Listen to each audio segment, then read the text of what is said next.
All right, welcome everybody to our new interview show. This is Justice Matters One-on-One, and I am thrilled to have my friend and former fellow federal prosecutor with me today, Alyse Adamson. I have wanted for a very long time, going on 4 years now, to talk with Elise about January 6th, 2021 for a very specific reason.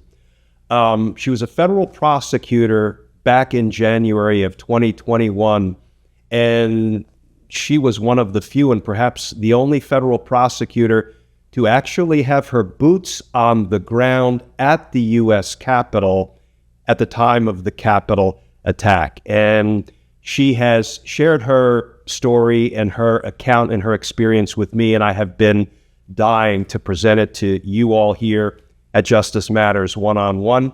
Not only is Elise a former federal prosecutor in my former professional home, the District of Columbia, United States Attorney's Office, but she is actually also a legal analyst. You've probably seen her on CNN together with a smattering of other networks. And, you know, she is one of the rising stars in the legal analysis community, and she adds so much value anytime we get to see her providing her legal analysis on CNN and elsewhere. She's currently in private practice. She is a white-collar practitioner, and I am thrilled today to welcome my friend, Alyse Adamson. Welcome.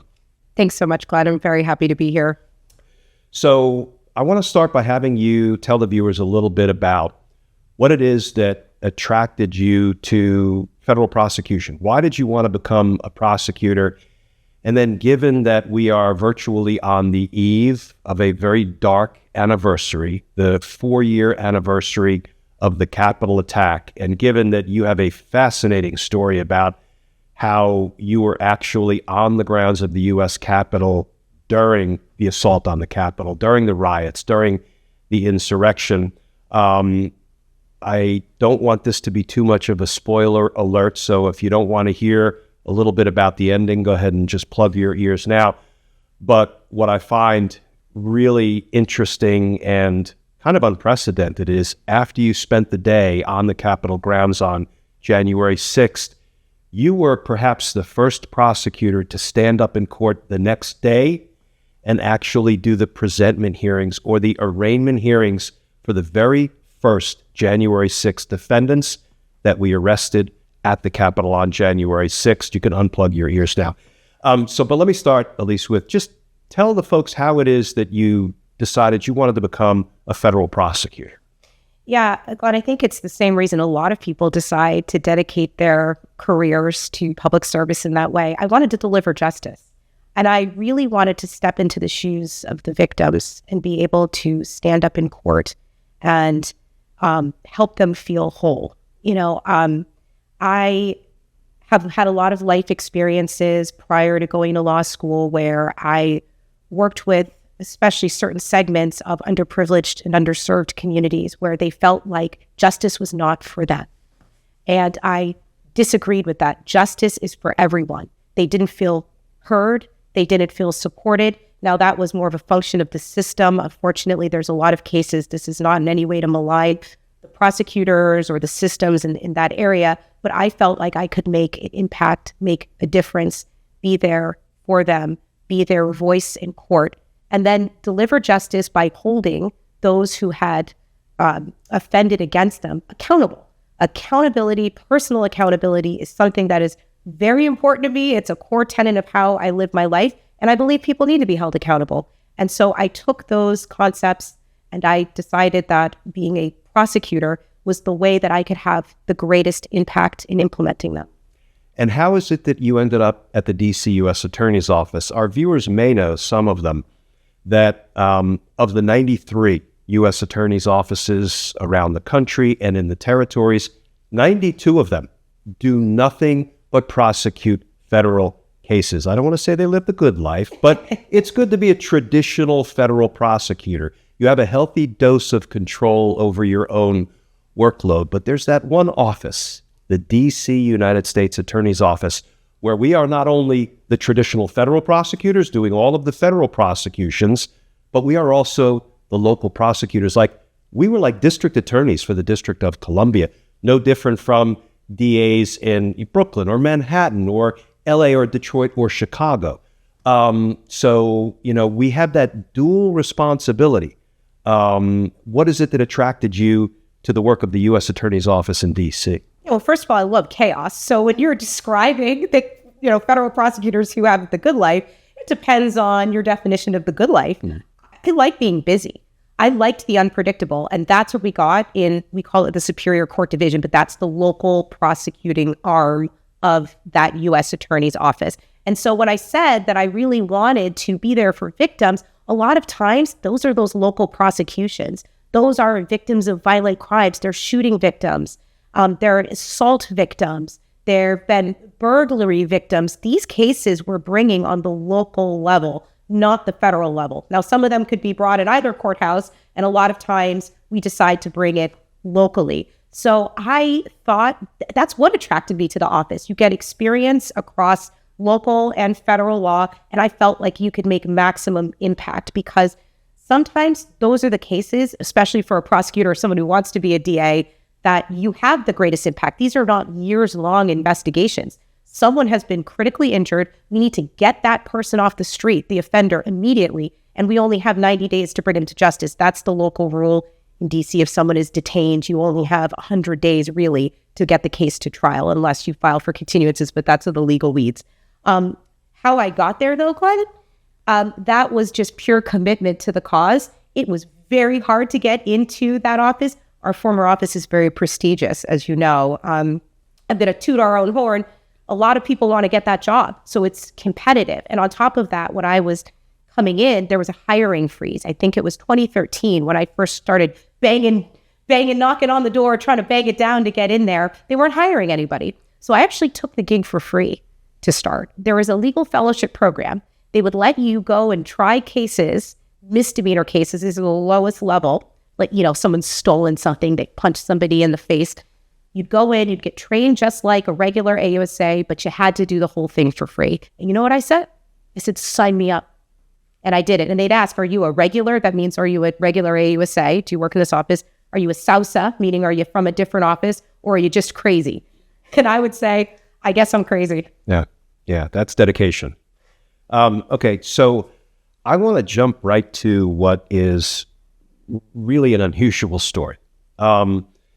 So ordinarily, as a former career prosecutor, I can attest to the fact that we don't typically send prosecutors to ongoing crime scenes, all right? We actually try to avoid that for a number of reasons. But I want you to share with the viewers, how is it that you ended up being an active federal prosecutor working on January 6th and being present at the U.S. Capitol at the time of the Capitol attack? How did that happen? Yeah, I think to answer that question, we have to take a few steps back to what was going on in the summer of 2020. This was post-murder of George Floyd. And I know it's been several years now. I can't even believe it's been 4 years. But just to remind the viewers what the atmosphere was like at that time, it was a time of great social change and unrest. COVID lockdowns were still ongoing. People were feeling very upset. And then George Floyd is murdered. And folks take to the streets, as they had the right to do. I mean, and what makes America so great is our right to protest. It's the First Amendment. And we'll get into this when we talk about Jan 6, going out and being vocal about your opinion is perfectly fine. In fact, it is American. And I think that we should support that. It's when we go a step farther, which we'll also talk about, which is anti-American. It's un-American. But the summer of 2020, we had a lot of people protesting. And unfortunately, some people, the vast majority, peaceful protests, loud, and yes, very passionate, but it was just a First Amendment demonstration. Some people, unfortunately, decided to take advantage of this situation, and there was a lot of looting in DC, especially City Center. For people who are not from DC, it's a very high-end shopping center, and very early on in the protest, people looted this area in a devastating way to business, and a bunch of folks were arrested. Now, some of the arrests could go forward with prosecution. Some of the other arrests we had to do something called no paper them, meaning we didn't bring charges immediately because even though they were arrested the day of, there wasn't enough evidence to arrest. And this may be counterintuitive, but it's not always easy to prove a case beyond a reasonable doubt against any one looter, any one person who may have started as a legitimate protester and then lapsed into looting. You know, it sounds like, well, you could just round them all up and run them through court. That's not the way prosecutions work. No, I mean, first of all, you have to have actually committed the offense. I mean, some folks perhaps were detained where maybe they wandered into a store after it had already been broken into. Is that a crime? They didn't take anything. A lot of the initial charges were theft. People are taking expensive merchandise. Maybe it was just proximity. Maybe you didn't even walk in. Maybe you were just going around saying, well, what was going on here? And you were looking in. You need to have the evidence to be able to distinguish what the individual was actually doing. Were they an innocent bystander or were they an active participant? And if they were an active participant, how can you prove it? Because you still need direct evidence. So a lot of people were arrested that night in the chaos of the situation. And this is in no way a slap on the Metropolitan Police Department. I have very good friends at MPD. These people work hard. I mean, we can have another conversation about police reform at another time, but I know MPD officers try very hard, but a lot of people were arrested who perhaps shouldn't have been that evening. So we had to no paper. At the time, I was a deputy chief. That's a supervisor in a section that makes initial charging decisions. So when someone's arrested on probable cause, that means they slap the cuffs on the day of the incident. Lawyers need to make the decision as to whether or not there's enough evidence to proceed for these people to be officially charged. And so our section had to make the very hard choice about which cases went forward and which cases had to stay back. And it seems to me, not to interrupt, but having been involved for decades in making those very charging decisions as a prosecutor, one, they're not easy, but two, I always felt like no matter what decision I made, I was going to make somebody unhappy. If I decided there was enough evidence to charge, I may make the defendant, who's being charged with a crime, the defendant's family, the defendant's community, unhappy. If I decide there's not enough evidence, I may make the victims of that crime unhappy, the victim's family, and the community unhappy, which frankly, for me, Elise, always felt very liberating. Because if I knew I was going to make somebody unhappy, I had the freedom to make the decision based only on the facts and the law, not the reaction of anybody or the collateral consequences. But I want to highlight, because you were actually a supervisor in the unit that had to make those difficult decisions every day. And now they're made even more difficult by the fact that you're dealing with a riot and you're dealing with theft of property under the most extreme circumstances. And, you know, who is it that you're going to present as witnesses? Other rioters, other looters? It's very challenging. So I'm interested in, how did that set the stage, these decisions that you had to make to ultimately end up at the Capitol on January 6th? Yes. And so, this is why I just have to give context. And I also have to be very careful because, again, a lot of what happens behind the scenes remains confidential even after you have departed the office. And because I was a supervisor, as you know, Glenn, because you were a supervisor of a section for a long time, we still owe that duty of confidentiality. But you articulated it perfectly. It was a lot of decision making, a lot of analysis, and it was all based on the facts and the evidence and the law. That's how we made our decisions. What I can say is that your articulation of who gets upset, either the defendant or the community, when a decision is made, is usually accurate. I can't say for certain, but I got the sense that people outside of those two groups were upset by the lack of charging decisions that were made as a result of those of the riot. Let's drill down. When you say people outside those two groups, the defendants and the victims, who are you referring to? I'm referring to, and that's what the hard thing, Glenn. I want to be careful because I wasn't in the room. I got the sense that this was coming from higher up. And by higher up, our office structure was a U.S. attorney who sits above all of us. And then there was also the Attorney General, Bill Barr. I don't know how high up this went. I just know that at the time, there was a lot of questions about why more folks were not charged. That's what I know.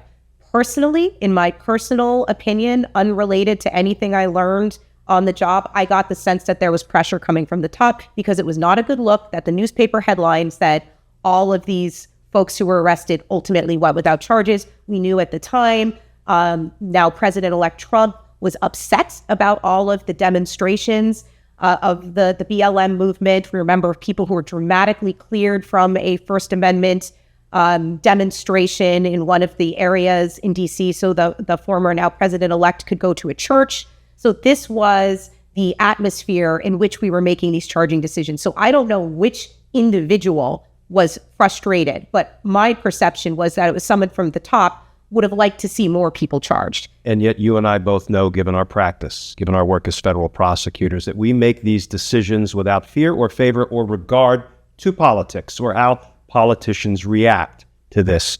We look at the facts, we look at the law, and we try to tune out all of those collateral concerns. But go ahead. And I had been a supervisor of that section for several months at that point. It was a new section. It had just started in 2019. And then even prior to that, being a supervisor, we all worked in that section. It's called papering. I'd never experienced that kind of, I don't want to say interference. I would just say interest in what was going on. That was a new one for me. So it was not lost on me, the context of all of that. So then the suggestion was made, because it was understood within our office that we do need to charge people based on the facts, evidence, and the law. The suggestion wasn't just put charges on people where they don't belong. It was, well, how can we do a better job of making these cases so they'll stick? I mean, that concept I actually think is fine. How can we make better cases and make sure we arrest the right people? The execution of it, I think, was a little bit questionable in hindsight. So the initial idea was for AUSAs to work closer with law enforcement partners like MPD during these protest activities so they could have real-time conversations about what was and was not illegal conduct, essentially. And let's be clear, not a bad idea, because the prosecutors are the ones who will have to make, as you call it, the papering decision. You can paper a case, that means you bring a charge. You can no paper a case, that means for whatever reason, there's insufficient evidence to bring that charge. And the better we can coordinate with law enforcement, including in real time, based on the fact that we're the ones who have to either support or not the arrest they decide to make, in theory, sounds like a good thing. Right. In theory, it did. And we were very supportive of it because we wanted to make the best decisions. And MPD was also committed to making the best decisions, in theory. So when we first started this, we would be remote. Sometimes we'd be watching cameras of things that were going on. We would be having contemporaneous and at the same time conversations with the police on the ground, talking about what happened. And remember, so we started this in summer of 2020 when the Floyd protests. So now we're moving in from the summer into the fall. Oh, what's happening? Oh, the election is coming up. So we had more and more protests. So now it's not just BLM protests. Now we're talking about Proud Boy activity. We're talking about pro-Trump activity, all coming into the District of Columbia, sometimes happening on the same day. My section was not large, and because this was a decision-making process, it was just the highest of the high folks who were involved with this process. It was myself, it was the other supervisor, it was another senior AUSA. There weren't many of us. And so we were trying to answer phone calls from afar, and it just wasn't working in the way that it was intended. So then the suggestion was made, well, why don't we just have AUSAs out on the street so then they can respond in real time? We could look at the body-worn camera. Police officers now, thank goodness, it's made things a lot better, have body-worn camera attached to them. So after an incident, we can go and we can actually rewind that body-worn, see what happened, do the analysis on the street. Now we're skewing into, in theory, was that even a good idea? Here's the problem.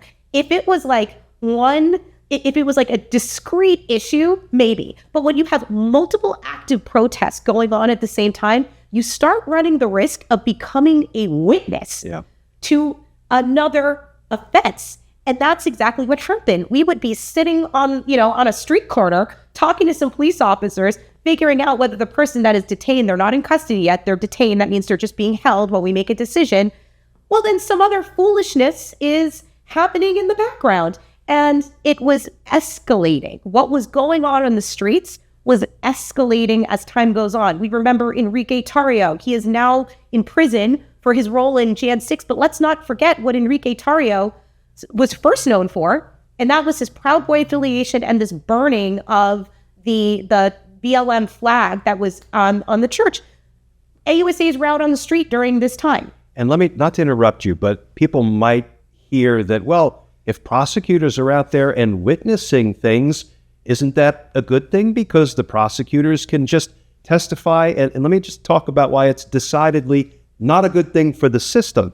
Because once a prosecutor becomes a witness to a crime, that prosecutor, if they're called upon to testify, first of all, of course, they now can no longer be involved in the prosecution. But even beyond that, our entire office may be conflicted out. I ended up a witness in murder cases in D.C., and not only could I not be involved as the prosecutor, the folks in the homicide section that I supervised couldn't be involved as prosecutors, and our entire office, the D.C. U.S. Attorney's Office, had to be conflicted out. We had to go across the river to the Eastern District of Virginia U.S. Attorney's Office to bring an outside prosecutor in, so there was no conflict, because now I had a very different role as a witness. And that's why, although at first blush, it might sound okay, but it's a really bad thing if you have prosecutors becoming witnesses to crime. Oh, sure. And actually, one of the evenings I was out, as we were going through the evidence to decide whether or not MPD would effectuate an arrest, there was a demonstrator who ended up shining a very bright flashlight in my eye, which actually constituted a crime. We had warned them. They kept doing it. And just like you said, it was EDVA, I believe.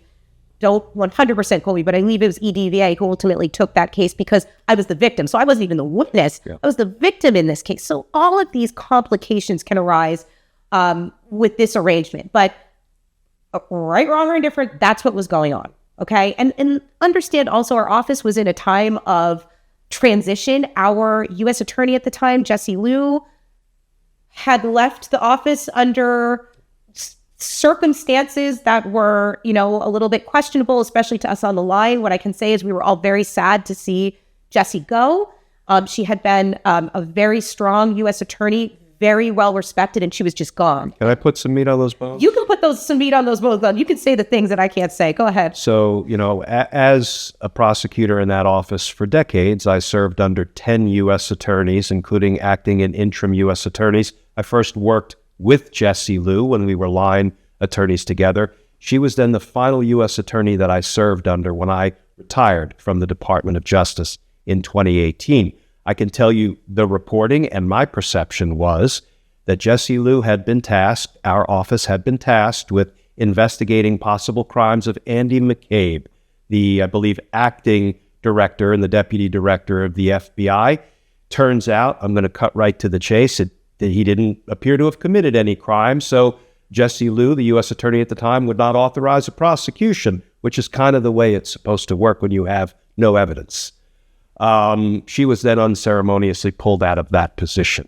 In my opinion, and based on the reporting, being offered some other job in Treasury that somehow mysteriously disappeared once she was removed as U.S. attorney, and then a couple of people that my perception is were sort of Bill Barr flunkies. There was a series of them who were put into the position as U.S. attorney. This is after I left the U.S. attorney's office. But so you were being very polite and circumspect, and that's what I would expect. But that's my perception of why our friend and former U.S. attorney, Jesse Liu, ended up leaving the U.S. attorney's office. Yes. And so because she was gone and she had been so strong, then Tim Shea came in as an interim, and he left very quickly. And then his second in command ended up taking over as the acting U.S. attorney. So there was a lot of upheaval in the office, and, understandably so, morale was down, and I don't think it was operating as efficiently and effectively as you would expect a U.S. attorney to be office to be operating, just because, there was just so much change. So again, this is the context to which all this happened. So we're still being put on the streets for all of these First Amendment protests, and then comes January 5th, where we're getting ready for the next day. We had intelligence that there was going to be a rowdy rally the next day called the Stop the Steal rally. That's how it was described to me. They said, it's going to be rowdy. So just like any other day when we were planning out the coverage, we kind of split it into 3 shifts. The first shift was going to be a high-level Superior Court supervisor, and then the acting U.S. attorney. His name is escaping me right now. Is this Michael Sherwin? That's Michael Sherwin. Thank you so much. Yes, they were going to be at the Stop the Steal rally. They were going to be the observers there. This is the first time we had higher-ups doing this role, but I think given the fact that the president was speaking, it made sense. I was going to be doing the second shift, so to speak. After the Stop the Steal rally, we understood there was going to be a protest at the Capitol. That's what I was told. Now, after reviewing the congressional investigation, I now understand that there was far more intelligence that suggested that there would be a little bit more than a protest. And we can get into that about how frustrated I am that was not shared with us. I think there was a failure in law enforcement communication. I don't think it was intentional, but I am very upset because all of this could have been avoided. And then there was going to be a third shift afterwards. So the Stop the Steal rally happens. We all remember what the president at the time said, got the crowd whipped up, encouraged them to go fight like hell at the Capitol. All of this, we have all of the transcripts. This is not in dispute. Fight like hell or you won't have a country anymore. You won't have a country. That's right. Now go stop the steal. Not to mention, Donald Trump's little sycophants like Rudy Giuliani said, and I think I can quote him verbatim, let's have trial by combat. You don't need to read between the lines there, but go ahead. This is what you were walking into. Yes, and every single time you remind me of the direct quotes, it's very triggering. I'm trying to stay calm, but that frustrates me so much because all of us who were at the Capitol that day to do justice and to maintain order and to defend democracy, to be put in that position is just unbelievable to me. But we'll get there. But yes, now that I recall, so that is what was being told to an already emotional, rowdy crowd. So I was on my way down to do the second shift, and I was given a call by my colleagues who told me, hey, just want to let you know, the crowd is heading to the Capitol, and they seem, I believe the word again was rowdy. Never once, I don't know what they knew at the time, but it was unclear to me when I started the journey from my house that these people were hell-bent on overthrowing the government, or at least, I think that is some people's view. It is my view that some of those folks would have been okay with overthrowing democracy that day. We do know, at the very least, that a lot of people wanted to interfere with the electoral certification that day, but there were people who intended to get into the Capitol. I did not understand that's what was going on. I thought folks were just going to be real upset.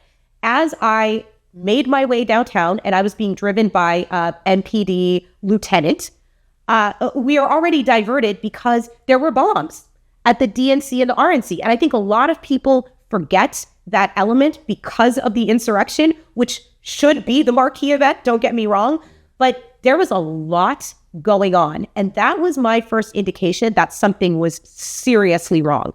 This is America and this is Washington, D.C. Why is the FBI bomb squad out? So I started to get nervous at that point. Then I start getting calls from an assistant chief of police who is telling us in real time, this crowd is not just protesting. They are running through the bike rack fortification. And let me also just say this, okay? So as we start making our way and I see how our Capitol is being protected, initially it was bike racks with some Capitol police officers. When I saw the protests over the summer for BLM, it was way more than bike racks. It was bike racks. It was human shields of riot-geared Metropolitan Police Department members. It was people from other federal law enforcement agencies, all there to manage BLM protesters. All conspicuously absent from the Capitol on January 6th. All absent. And that's what I will say. Because the thing is, Glenn, when I don't have facts, I will caveat and say, I can't say for sure. But I can tell you for sure because I was there. They weren't there. There were bike racks, there were Capitol police officers, and then there were the brave NPD officers who had to step in at the last minute. That's what I saw. So we tried to get there because, again, it was not clear that an insurrection was afoot. So we still thought we would just be observing what was going on. I knew a crime was going down at that point. I just didn't know the scale. So it took us forever because of all the diversions. We tried to go down the street. People were already banging on our hoods. You're banging on the hoods of police vehicles? Again, I wasn't seeing that wide scale during the BLM protest. I knew, again, this is now escalated to a point that seemed to be under control, but was trending to out of control. We managed, and again, we're hearing the assistant police chief telling us, you know, they're going to breach or not. They didn't say breach yet, but they're trying to break in. There's a problem. Then it went silent. And I found out later it's because the assistant chief was pepper sprayed in the face while he was attempting to have a conversation with us. That's how those folks were treating law enforcement. Again, all summer, the counter narrative was protect, Blue Lives Matter, protect police. You know who was not being protected that day? It was police. It was law enforcement officers who put their lives on the line for every single one of those people. Were being assaulted. They were being pulled down the stairs. They were being pepper sprayed. These were our friends, Glenn. I saw my friends after this battered and bleeding. And all they were doing was their job, trying to protect democracy. And these same folks who claimed that they cared about them showed no regard for their lives that day. So that's number one. So we park, we try to find the assistant chief, walking around the side of the Capitol. I get out of the car. I'm not armed. I'm not a law enforcement officer. But at this point, I'm kind of locked into this situation because we're already here. And it would have been more dangerous for me to sit in the car. And there had been no breach. This was around 2 p.m. And if anybody remembers the timeline, the breach was around like 2:20. So we're walking around the side of the Capitol. I guess it's a balcony. And I see a police officer running. 2 police officers, a female and then a male. And the male is sweating and he's screaming, munitions, munitions. We need munitions. This is not wartime. Again, I'm not computing this. I'm a lawyer, Glenn. I know you served in the military. I didn't. So I did not understand what was going on. He was authorized then to get munitions to try to hold the crowd back. I was confused, but it was clear to me they were out of control. Riot Police then rushed by us to try to get in between the insurrectionists and the rioters and the door to keep for them to getting in the Capitol. So by the time I made it around the balcony, I saw what everybody saw on TV, but I had a front row seat. People pushing, and as I said before, throwing law enforcement officers, no regard for anybody, trying to bust out the window and the door to get into the Capitol. Anybody who tries to claim that this was a peaceful protest full of patriots is lying to themselves, to the American people. There was nothing peaceful about that. Now, if you want to try to say they were justified, I also disagree with that argument, but that's more honest. There was nothing peaceful about what I saw. It was violence. And it was scary violence because law enforcement, although they were armed, they were outnumbered. And I give all those law enforcement officers credit because they exercised restraint. So as I watched this, I was there as they breached, and I can hear over the police radio because at this point the assistant chief had joined us, and so he's on the main channel, and I'm hearing breach, we've had a breach. And I'm seeing the crowd then suddenly move. They're moving into the Capitol. And the assistant chief says to me, I think we've just lost it. And again, I'm not computing. I said, well, lost what? And he said, the Capitol. We've spent 4 years talking about this, so I think people are desensitized. I will never be desensitized to that moment, Glenn, because this is the United States Capitol. This is democracy. And there was a joint session of Congress going on in there. So our Congress and our vice president was in that building when these angry rioters broke in through violence. And so we can look at this in hindsight and say, oh, it ended up okay. By the grace of God, because we know people had zip ties. We know people had plans of violence. It could have been a lot worse. And in that moment, I didn't know how it was going to end. So I called one of my supervisors and I said, I'm witnessing terrorism. That was how I described it to my supervisor. And he asked if I could FaceTime. I did FaceTime from the balcony, but I also said, I think there's probably some news cameras who are capturing this for you as well. You might want to switch on the TV. But I did. I FaceTimed and I said, this is out of control. And then they started making a plan to extract me because it was so out of control. By the time, at this point, we decided to leave, because mind you, we were on the balcony before they breached. We thought they could still hold the line. The line was breached. So we had to get back into the car. I'm not armed. I was handed a nightstick, whatever you want to call that I call it a nightstick, but the ass baton, I think is the correct term, and some bear spray, because at this point, now all the rioters have flooding on the balcony. They're everywhere. It is completely out of control. I was terrified, and I'll never forget, and I remember this because it reminded me from a quote from Star Wars. Somebody screamed at us, who was clearly police, "If you're not with us, you're against us." What does that even mean? I'm with democracy. I'm here defending America. It completely and utterly changed my perception of what we were.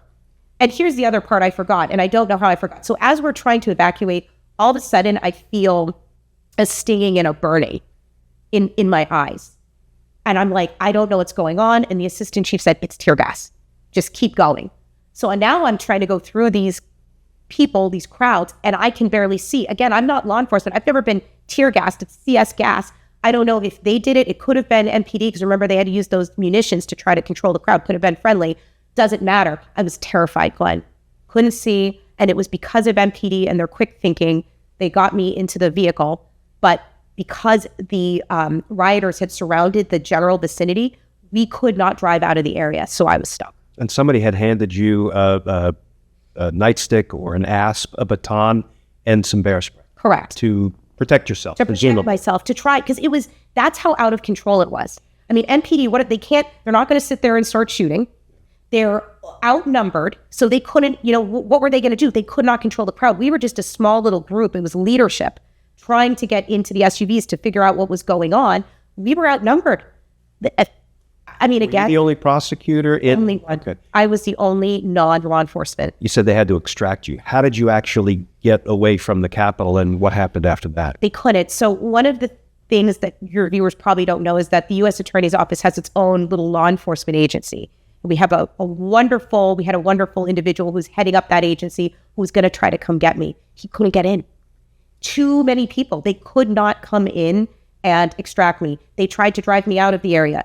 Too many people, just angry, pounding on the hood, same thing. We could not turn the corner and even get out of there. So the decision was to bring me back, and I was brought into a police line of detective vehicles. They had called a bunch of detectives from the surrounding areas. They parked all of their unmarked on which I'm so bad with directions. It's a side facing the Supreme Court and Library of Congress, and they had made a police line so people couldn't go behind it. And I was seated inside of a detective vehicle with a detective, a babysitter, I like to say. They were trying to keep me safe. And this is, again, why, I owe a debt of gratitude to MPD, because really, we should have been focused on the Capitol, but when it was clear that my office couldn't come get me, they took control and they kept me safe. And I will always thank all of them for that, and they know who they are. And so I sat in that vehicle, and it was that time, Glenn, that I started to process, and that's when we started to make plans about what to do with this situation. So you're still at the Capitol. Yes. And you say you're starting to make plans. What's going on, and what are you thinking about now as the only prosecutor who is on the scene? What's going through your head? Arrest. That once I was safe, it's like kind of like the hierarchy of needs. Once I knew I was safe, then I start thinking like a prosecutor again. It's no longer survival. And I'm thinking, why aren't these people in cuffs? I look around. You know what I didn't see, Glenn? I didn't see the coach buses. So for your viewers to know, when there's going to be a large-scale protest and they anticipate a lot of arrests, they get coach buses and they have a bunch of flexi cuffs so they can arrest all the people, throw them on a bus, and put them in a processing center. I didn't see any of that. So where are the cuffs? Where's the bus? Where's the processing center? What are we doing? Understandably, their agenda was to get them out of the Capitol. They were trying to flush them out. So arrest was secondary. It was, let's secure the Capitol.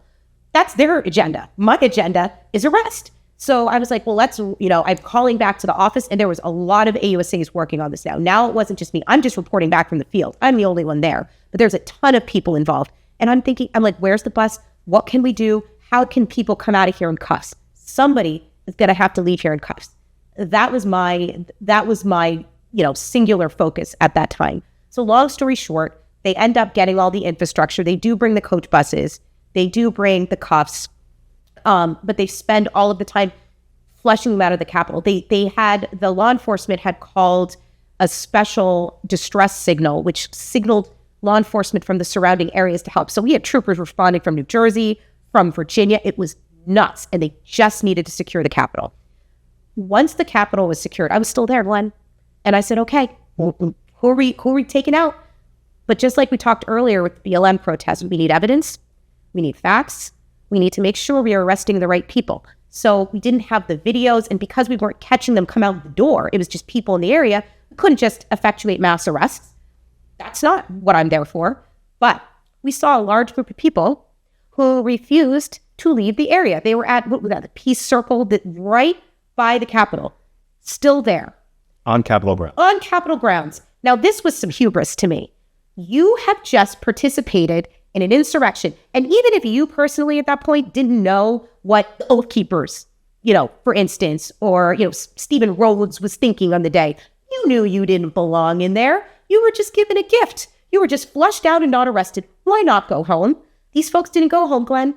They sat there and they continued to just make noise and be rowdy and be ridiculous. So I called the office up and we were talking with the charging section. We got the plans for the Capitol grounds. We confirmed they were on Capitol ground. And we said, these people are going to be arrested for unlawful entry.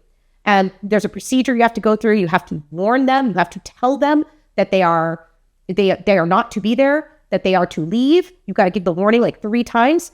The National Guard at this point was a part of the response. They had now been activated. They were there with us. We had a megaphone.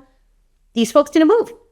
Again, like the hubris. This is why we need to hold people accountable, Glenn, because that is a microcosm from what's happening right now. You get away with it and you think you can do whatever you want.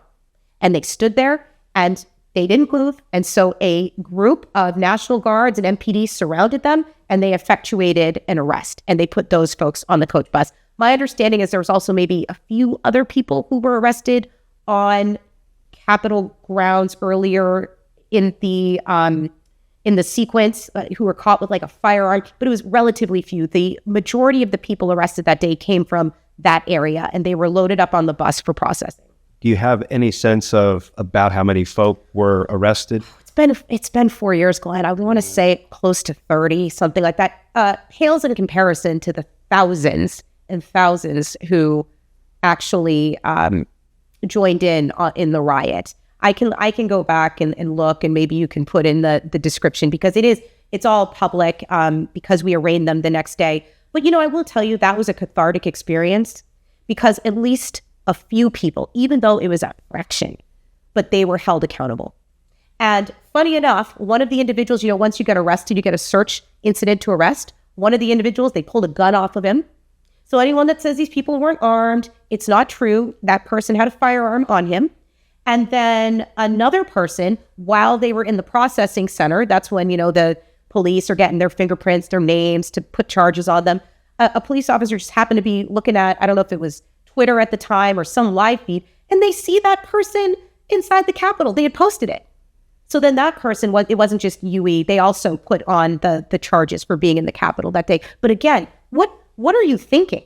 And UE is shorthand for unlawful entry, kind of our term for trespass. Trespassing, right? Yes. Thank you. And then let me just touch on the firearm piece because, this is something that we came to learn later, courtesy of the January 6th House Select Committee hearings. I'll never forget the testimony of Cassidy Hutchinson when she said Donald Trump, during what I call the pre-insurrection pep rally he held on the Ellipse, was frustrated because the crowds, didn't seem big enough or weren't being permitted past the metal detectors. And the testimony was Donald Trump was briefed on the fact that people in the crowd were armed with firearms. And he said, I don't care. They're not here to hurt me. Take down the effing mags, the metal detectors, let them in, and then we can all march to the Capitol.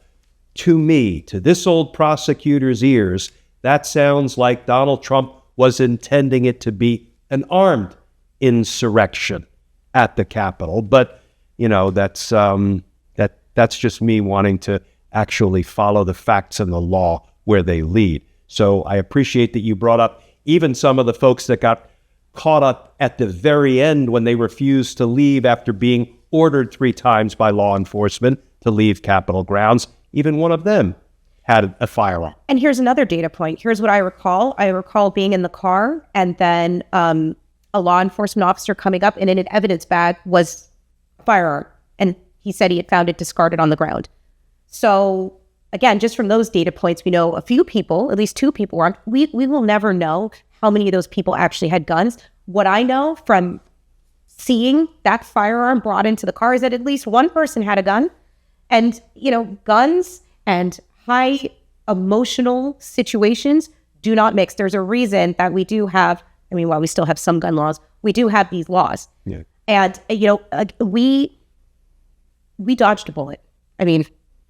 No pun intended, but we did, because it could have been so much worse if one of these people had started firing and another person had started firing. And again, in hindsight, people are like, no, but those were responsible gun owners. Nobody fired.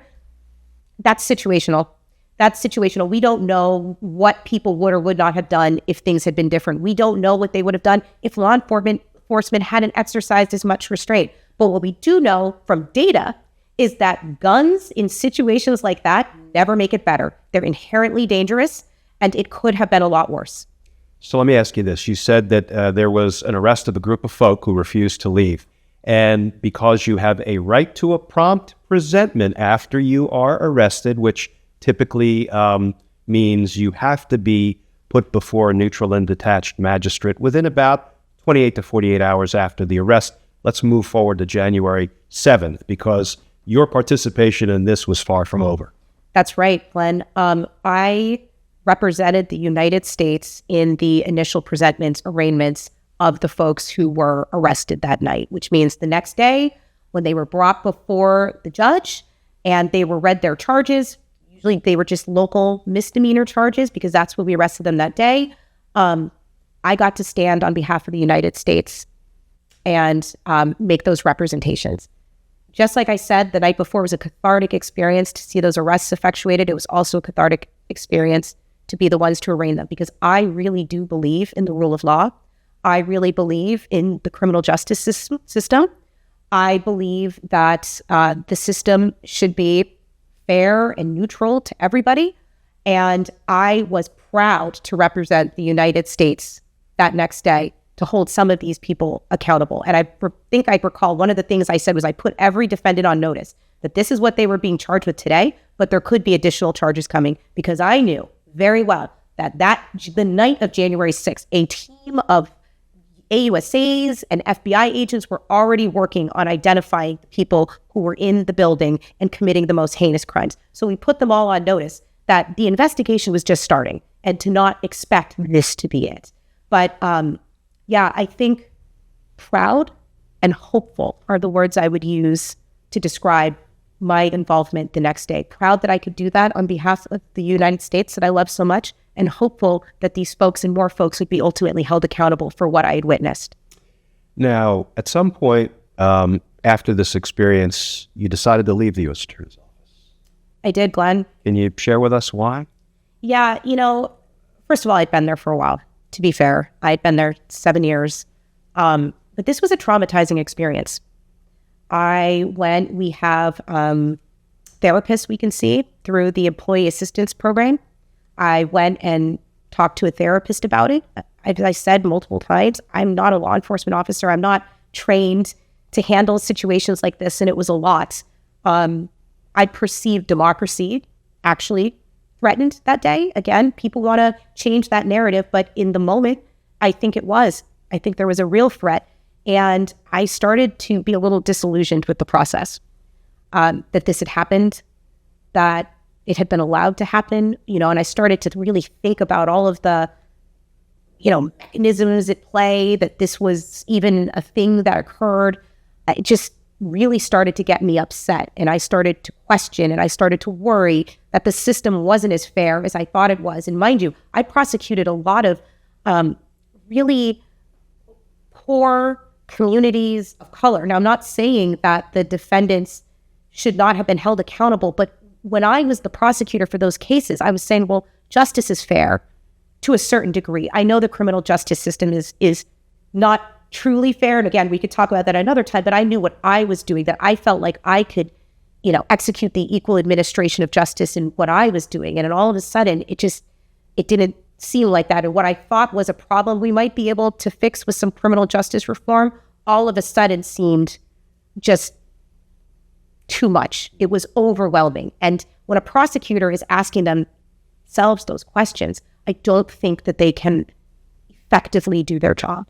And now there is this whole other aspect of the unfairness. This is my opinion, where we have been going aggressively after the boots of the insurrection, the folks who you saw attack the Capitol to try to stop the certification of a presidential election on January 6th. We've been aggressively going after them, as well we should, because they committed potentially democracy-ending crimes on January 6th. But what we have not done is gone after the suits of the insurrection, the hierarchy of the insurrection, the command structure of the insurrection, or the leader of the insurrection, Donald Trump. Jack Smith tried, and of course the Supreme Court brushed it aside with presidential immunity. We won't get started on that, but maybe we'll talk about that at another time. But the fact that we're holding the boots of the insurrection, Donald Trump's foot soldiers, who he told to march to the Capitol, fight like hell, and stop the certification, we're holding them accountable, but not a single member of the command structure, the suits of the insurrection, have been held accountable. That is a deep, enduring injustice every minute of every day in the United States. And that's what's got me so frustrated when you talk about the need for equal justice. This is another unequal application of the rule of law from where I sit. That's kind of what I mean, Glenn. Again, as prosecutors, we're bringing all of these cases, and we have to believe that any offender, if we have developed enough evidence against them, we will go after them similarly. I mean, we have a Justice Department manual, and it just became more and more clear as time went on that wasn't true. And you hear people say that the rich get away with everything, the powerful get away with everything. And we have data points to point, no, we've taken this person down, we've taken this person down. But I think it was never more clear than this situation and the federal cases, because I agree with you. There are, as we talked offline for a bit about the unindicted co-conspirators. At least Jack Smith did name Donald Trump, and he attempted to bring him to justice, but there were other people there who were equally as involved, and they were never named. And I know there were strategic reasons. We're prosecutors, we get it, we get strategy, but just from the outside looking in, and especially from just little old me who witnessed this, the term crime that doesn't really even encompass the gravity of the situation. And to know that none of these people are probably ever going to be brought to justice is unbelievable. And especially when you look at some of the people who were involved, someone like Rudy Giuliani, he brought down some of the biggest mafias. When I was a young lawyer, and even before, I looked up to him. How his use of the RICO case, he was somebody that stood for the rule of law. And now all of a sudden he's finding ways to destroy it. It is unbelievable to me. Yeah. Unbelievable to me, Glenn. So let's transition from that experience. And I'm so glad that you got to share that whole story from start to finish, because that's an important piece of history, and it comes from somebody who witnessed it and who was perhaps the only prosecutor there who got to bring a prosecutor's point of view and perspective on what happened. So I greatly appreciate that you were willing to share that story.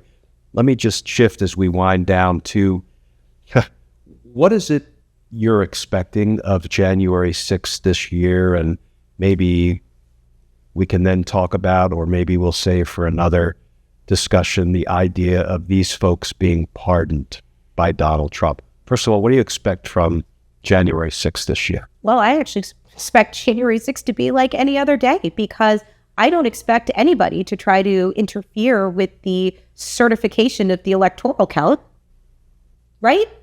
I mean, just think about the juxtaposition between now and 4 years ago. There was an election that just happened. There is about 50% of the country who is upset about the election outcome. They are extremely scared about the direction of the country. But do you know what they're not doing? They are not claiming that the election was somehow rigged or unfair or any of those things. They have accepted the results. And all that means, because they also believe in democracy, which means the people have a voice. The people have spoken. We need to understand why they have said what they have said, but they did. Donald Trump was reelected as the president of the United States. And accordingly, the electoral counts are going to be certified. And then on January 20th, Donald Trump is going to be sworn in as president. That is what is going to happen. That is what is supposed to happen. That is American democracy. Now, with respect to, our remembering of what happened January 6, 2021, I think we're going to have people like myself who witnessed history, and, the witnesses of history must share our account so it does not get lost. But you will also have people who are going to be advancing an alternative narrative. That's just simply not true. So I think that's what we can expect this January 6th. Before we wrap up with what I try to talk about now every day, which are the points of light that are out there.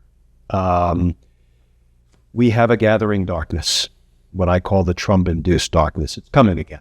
We saw it the first go round. We lived through it. Kind of culminated in many ways on January 6th, 2021. And the darkness is coming again. We're going to need to find and support the points of light, because we're going to have to make our way through the darkness, and the light will come again. I think it will come again. But before I ask you to finish with whatever points of light you would want to share, any points of light you can see out there that we can grab hold of and support and feed. Pardons. We have Donald Trump, who is incessantly pledging love and pardons to the January 6th defendants. He calls them hostages. He calls them patriots. You were out there. You saw what many of these folks did, including to our brothers and sisters in blue. I find it supremely ironic that Donald Trump doesn't back the blue. He backs those who beat the blue. At least that's what he has announced he will do, courtesy of pardons. What's your feeling about all of this? I think he will. And I think the pardon power is broad, and I think he has the authority to do so. And I have no reason to believe he will not exercise that authority. He said he is going to do it. This is what we know about Donald Trump. He is very loyal to people who he loves people loyal to him. I don't know if he's ultimately loyal, but he loves people who are loyal to him. And I think, at least for some of the, higher level folks, he probably will. And I think it sets an incredibly bad precedent, because these folks went through trial. They were found guilty. There was undisputed evidence. It was an incredibly serious offense. I mean, the last time the Capitol was attacked, it was by the British. What message are you sending?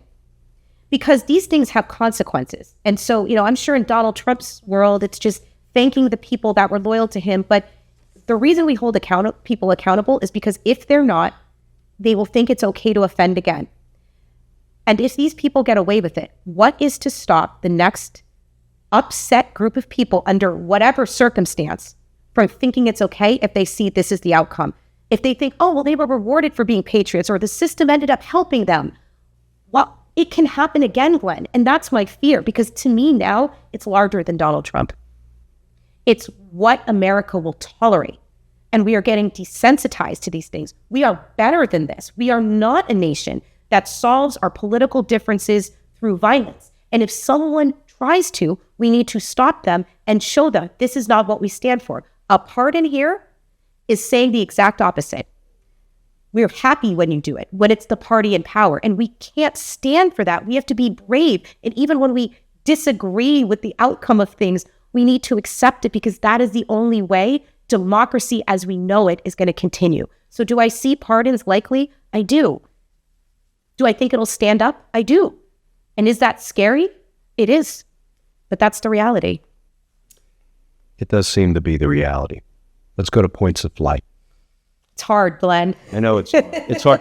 And I don't want it to be hopium. I don't want it to be Pollyanna. But, there are those points of light out there. You and I were talking before we got started here about how, and you'll forgive me for characterizing this as a point of light, we have had Republicans in both the Senate and the House who have stood up to Donald Trump in recent weeks and said no, and no, and no, and no, whether it was on Matt Gaetz or Rick Scott or raising the debt ceiling or, shutting down the government by refusing to pass a CR, and there have been a number of examples.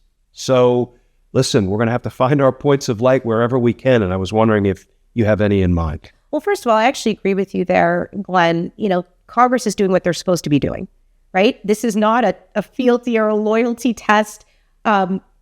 Republicans have their own policy platforms. They have their ideological beliefs, and we actually saw them asserting them. That's what we're supposed to do. We're supposed to have checks and balances. Just because you're part of the same party doesn't mean you need to agree, especially if what you're being asked of you, like with respect to the debt ceiling, goes against the core beliefs of your party's platform. And so you're right. That was a point of light. And to me, again, this is not a Democrat versus Republican thing. What we saw was just un-American with respect to January 6th. I know plenty of Republicans. They are Americans. And a lot of folks in Congress are also, they are dedicated to the rule of law. They are dedicated to the Constitution. And I do think sometimes it's unfair when people just sweep Republicans in because of what happened as some unconstitutional party. And I completely disagree with that. And so long as we see them willing to have a backbone, standing up for their beliefs, I align with that. I think that's great. I may disagree with some of the things they want, but at the end of the day, they think that they're getting it done for the good of America. So you're right. That's a bright spot. And I would love to see that continue to make sure we have the checks and balances we're supposed to have. My bright spots, and I know, this could be controversial, but it's kind of how the election, how the outcome of the election was taken this time around, because we didn't see large-scale violence. We see people questioning. The Democratic Party now is asking, why did we lose this election? How were we out of touch? How can we do better? They're accepting it, and they're wondering how they can fashion a message that resonates with most Americans. That is a positive way to handle a loss. You go back, you analyze, you reevaluate, you try to get better. You don't finger point, blame, and call foul. And I think, the fact that democracy has survived and now we have an example of how things should be done, that is a bright spot for me. That's a bright spot. And I think there's going to be a lot of litigation about a lot of things, not with respect to the election, but I think we're going to continue to challenge. We're going to see the bounds of the immunity ruling. I think these things are going to be fought in court the way that they should. And I think that's also a bright spot because that's how things change. We challenge them on the papers, in oral arguments, in elections. That's America. So to me, even though the darkness is coming, that's a glimmer of light that we seem to be coming back to how things should go. Now, that being said, we are moving into an unprecedented period of unchecked presidential power. So we're going to have to see how this shapes up. But I like to think, I believe in America.